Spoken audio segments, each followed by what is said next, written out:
उधर बड़ी खबर आई अमेरिका की इजरायल को दी गई चेतावनी से जुड़ी। इजरायल की गाजा में लगातार बमबारी से नाराज अमेरिका ने बेंजामिन नेतन्याहू को चेतावनी दे दी कि अगर उन्होंने गाजा पट्टी पर हमले बंद नहीं किए तो दुनिया के कई देशों से मिल रहे समर्थन को खो देंगे। मतलब ये कि हमास की जंग में जो देश इजरायल के साथ खड़े हैं वो उनके खिलाफ भी हो सकते हैं।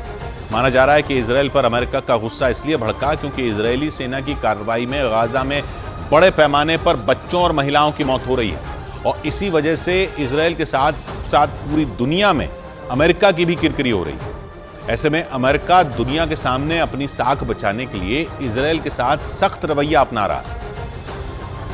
और अमेरिका के राष्ट्रपति बाइडेन की चेतावनी को इजरायल के लिए तगड़ा झटका माना जा रहा है। असल में अमेरिका इजरायल पर गाजा में आम लोगों को बचाने के लिए दबाव बना रहा है। यानी कि इजरायल को जंग में अगर पहले की तरह अमेरिका का साथ चाहिए तो उसे अपना रुख बदलना होगा, लेकिन इजरायल इसके सख्त खिलाफ है। उसकी सेना किसी भी कीमत पर गाजा पर हमले नहीं रोकना चाहती, इसलिए दोनों देशों के बीच दरार पैदा हो रही है। मतलब कि गाजा में भीषण हमलों की वजह से इजरायल दुनिया के देशों से समर्थन खो रहा है, क्योंकि उसके सबसे खास दोस्त अमेरिका ने ही अपना हाथ खींच लिया और दुनिया के सामने खुलकर इजरायल को चेतावनी देने पर मजबूर हो गया। असल में इस जंग के दौरान सिर्फ इजरायल ही नहीं बल्कि उसका साथ देने वाले अमेरिका पर भी कई सवाल उठने लगे, क्योंकि गाजा में इजरायल की सेना की कार्रवाई में बड़ी संख्या में बेगुनाह लोगों की मौत हुई और इसकी वजह से अमेरिका भड़क गया।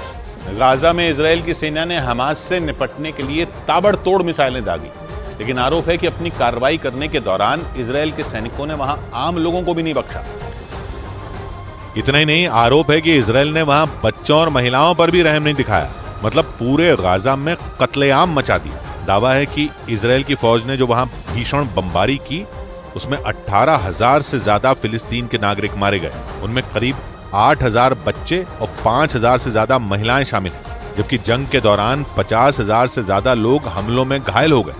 इतना ही नहीं, करीब 8,000 लोग लापता बताए गए और बड़ी संख्या में हुई लोगों की मौत के बाद भी इजरायल की सेना रुकने का नाम नहीं ले रही है, क्योंकि जंग की शुरुआत में उत्तरी गाजा को निशाना बनाया जा रहा था, लेकिन 2 महीने बाद दक्षिण गाजा पर भी इजरायल के सैनिकों ने हमले तेज कर दिए और इन्हें रोकने के लिए अमेरिका ने मोर्चा खोल दिया। राष्ट्रपति बाइडेन ने यह साफ कर दिया कि अगर इजरायल ने हमले नहीं रोके तो जंग में वो अकेला पड़ जाएगा।